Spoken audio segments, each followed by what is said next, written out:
2024 లేదా 25లో డిగ్రీ లేదా బీటెక్ చదివారా? సాఫ్ట్‌వేర్ జాబ్ కోసం ఎదురు చూస్తున్నారా? అయితే కోడ్ జ్ఞాన్ 100 డేస్ కోర్సులో చేరండి. జాబ్ సాధించండి. నమస్కారం వంశీ గారు. నమస్తే మేడం. వంశీ గారు, పేరెంట్స్ అందరికీ కూడా ఒక పెద్ద టాస్క్ ఏమైనా ఉంది అంటే పిల్లల్ని హోంవర్క్ చేయించడం. ఇది ఎప్పుడు చేస్తే వాళ్ళు సరిగ్గా నా మాట వింటారు అనే ఆలోచనలతోటే ఉంటూ ఉంటారు. మరి హోంవర్క్ అనేది ఎప్పుడు చేయించాలి పేరెంట్స్? అది గేమ్స్ ఆడిపించిన తర్వాతనా, లేదంటే ముందే హోంవర్క్ చేయించాలంటారా? ఇప్పుడు చాలా మందికి ఇది ఒక పెద్ద క్వశ్చన్ లాగా ఉంటుంది. అంటే పిల్లలేమో స్కూల్ నుంచి వచ్చిన తర్వాత గేమ్స్ ఆడడానికి వెళ్తా అంటుంటారు. పేరెంట్స్ ఏమో ఇంత ఫీజులు కడుతున్నాము, మా పిల్లలు అసలు హోంవర్క్ చేయకుండా ఏం చదువుకోకుండా వచ్చి బాగా ఆడి మళ్ళీ వెంటనే పడుకుంటే ఈ డే మొత్తం వేస్ట్ అయితే చాలామంది పేరెంట్స్ ఇది ఒక క్వశ్చన్ మార్క్. అంటే అందరు కూడా అసలు ఏది కరెక్ట్, ముందే పంపించాలన్న గేమ్స్కి, లేదనుకుంటే హోంవర్క్ కంప్లీట్ చేసిన తర్వాత పంపించాలనేది ఉంటుంది. అయితే దీనికి సంబంధించి హార్వర్డ్ మెడికల్ స్కూల్లో ఒక రీసెర్చ్ జరిగింది మేడం. ఏంటంటే ఏ అండ్ బి అనే 2 గ్రూప్గా స్టూడెంట్స్ని డివైడ్ చేశారు.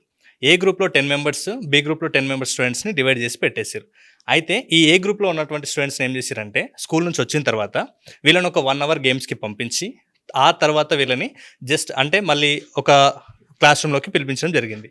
బి గ్రూప్ వాళ్ళకి ఏం చేశారంటే బి గ్రూప్ వాళ్ళని ఎలాంటి గేమ్స్కి పంపించకుండా స్కూల్ తర్వాత ఒక క్లాస్ రూమ్లో వాళ్ళని కూర్చోబెట్టి వీళ్ళకి ఫస్ట్ బి గ్రూప్ వాళ్ళకి 3 టాస్కులు ఇవ్వడం జరిగింది. ఆ 3 టాస్క్లు ఏంటంటే ఫస్ట్ టాస్క్ ఏమో వాళ్ళకి ఒక 20 వర్డ్స్ చెప్తారు ఓరల్గా. చెప్పిన తర్వాత వాళ్ళకి పెన్ను అలాగే పేపర్ ఇచ్చి ఎన్ని పదాలు గుర్తున్నాయో రాయమని ఒక టాస్క్ ఇచ్చారు. దెన్ నెక్స్ట్ సెకండ్ టాస్క్ ఏమి ఇచ్చారంటే కొన్ని ఫజిల్స్ ఉంటాయి కదా మేడం, మ్యాచ్ ద ఫజిల్స్ ఉంటాయి కదా, అలాంటిది ఒకటి ఇచ్చారు. ఆ 2 టాస్క్లు ఇచ్చిన తర్వాత ఇక్కడ క్లాస్లో ఎవరైతే లెక్చరర్ ఉన్నారో వాళ్ళు అబ్జర్వ్ చేస్తున్నారు వాళ్ళ పర్ఫార్మెన్స్ ఎలా ఉంది, వాళ్ళ ఫోకస్ ఎలా ఉంది, వాళ్ళు ఎలా అక్కడ పార్టిసిపేట్ చేస్తున్నారు అన్న దానికి సంబంధించి అక్కడ చూసారు. సో ఏ గ్రూప్ వాళ్ళేమో 1 అవర్ ఆడుకోవడానికి వెళ్ళారు, బి గ్రూప్ వాళ్ళు ఆడుకోవడానికి వెళ్ళలేదు. అక్కడ వీళ్ళ పర్ఫార్మెన్స్ చూస్తే దాదాపు ఒక 50-60% మధ్యలోనే ఆగిపోయింది.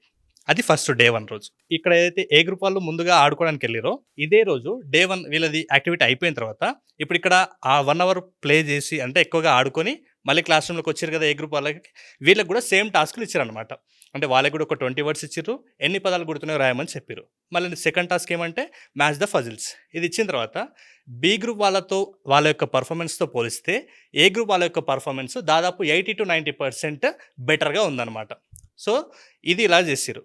ఇప్పుడు చాలామందికి ఒక డౌట్ ఉంటుంది, బి గ్రూప్లో అంత క్లెవర్ స్టూడెంట్స్ లేరేమో, ఏ గ్రూప్లో అంత క్లెవర్ స్టూడెంట్స్ ఉన్నారేమో అని అనిపిస్తుంది. కాబట్టి ఇప్పుడు నెక్స్ట్ డే ఏం చేశారంటే ఇప్పుడు ఫస్ట్ డే ఏ గ్రూప్ వాళ్ళని 1 అవర్ గేమ్స్కి పంపించి తర్వాత కూర్చోబెట్టి ఇలాంటి యాక్టివిటీ చేయించారు. కాబట్టి ఇప్పుడు సెకండ్ డే ఏం చేశారంటే బి గ్రూప్ వాళ్ళని 1 అవర్ ఆడుకోవడానికి పంపించారు, ఏ గ్రూప్ వాళ్ళకి మళ్ళీ డైరెక్ట్గా క్లాస్లో కూర్చోబెట్టి టాస్కులు చేయించారు.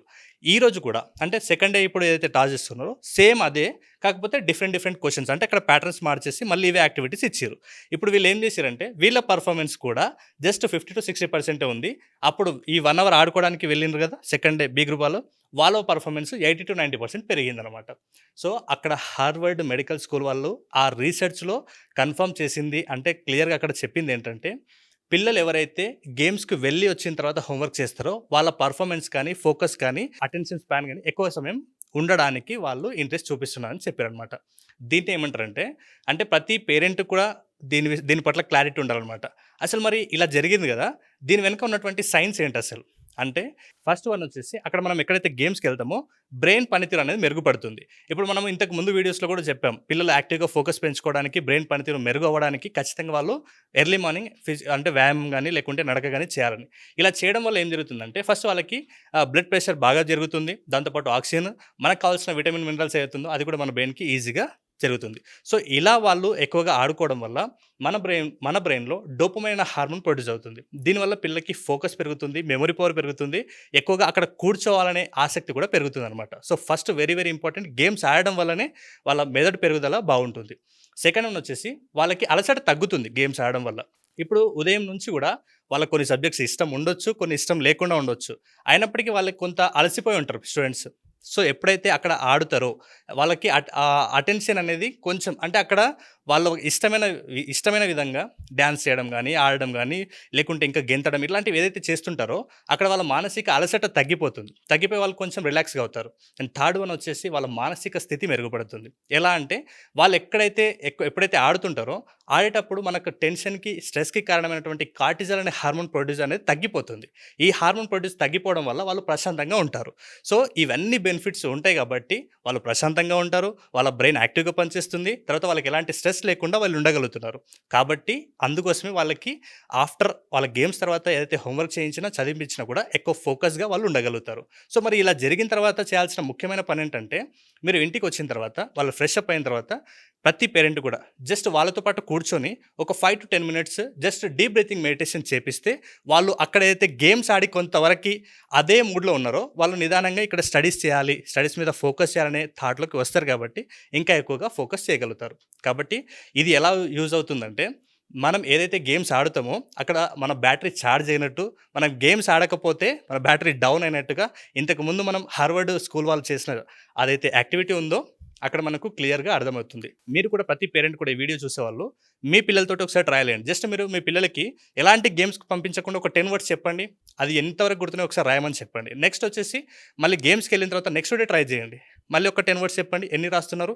ఎంత ఫోకస్‌గా ఉంటున్నారో మీరు అబ్జర్వ్ చేయండి. సో, ఈ వీడియో ముఖ్యంగా 6-12 ఇయర్స్ వాళ్ళకి.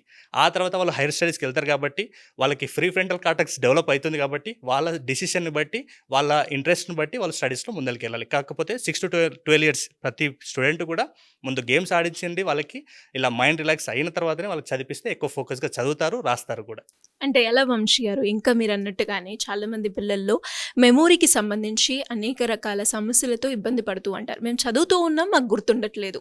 అండ్ పేరెంట్స్ కూడా వీడితో నేను చదివిపించాను కానీ నెక్స్ట్ డేకే మర్చిపోయాడు అన్నది మనం ఎక్కువగా వింటూ ఉంటాం. అలాంటి వాళ్ళు ఎవరైనా కూడా మీ కండక్ట్ చేస్తున్న క్లాసెస్కి అటెండ్ అవ్వాలి అన్నా, లేదంటే అపాయింట్మెంట్ తీసుకోవాలి అన్నా కూడా ఎలా ఉంటుంది? Yes madam. వీళ్ళకి సంబంధించి ఇప్పుడు వాళ్ళు చదవడం అనేది ఒక విషయం మీద డిపెండ్ అయి ఉండదు. వాళ్ళు ఉదయం లేసినప్పటి నుంచి వాళ్ళ స్కూల్‌కెళ్ళిన తర్వాత, స్కూల్ తర్వాత ఏం చేస్తున్నారు, వాళ్ళ పేరెంట్స్ ఎలా ఉన్నారు, ఇవన్నింటి కూడా డిపెండ్ అయ్యి ఉంటది కాబట్టి, సో, ఎవరైనా అపాయింట్మెంట్ కావాలంటే స్క్రీన్ మీద కనబడుతున్న నెంబర్‌కి కాల్ చేయొచ్చు. లేదా మేము మీ క్లాస్‌లో జాయిన్ అవ్వాలి అనుకుంటున్నాం అనుకుంటే ఆగస్ట్ 1 నుంచి మనం క్లాస్ కండక్ట్ చేయబోతున్నాం మేడం. సో, దానికి సంబంధించి కూడా నేను ఎవ్రీ సండే అసలు ఆ ఆగస్ట్ 1 రోజు ఏముంటుంది, ఆ క్లాస్‌లో ఏమేమి నేర్చుకుంటారు అన్న దానికి సంబంధించి నేను మెమరీ మిరాకిల్ అనే 2 అవర్స్ వర్క్‌షాప్‌ని డిజైన్ చేశాను. సో, ఆసక్తి కలిగిన వాళ్ళు ఈ స్క్రీన్ మీద కనబడుతున్న నెంబర్‌కి కాల్ చేస్తే మా టీమ్ మీకు పూర్తి డీటెయిల్స్ ఇస్తారు. థ్యాంక్ యూ అండి. Thank you so much. Thank you madam. Suman టీవీలో మీ పర్సనల్ అండ్ బిజినెస్ ప్రమోషన్స్ కోసం కింది నెంబర్కి కాంటాక్ట్ చేయండి.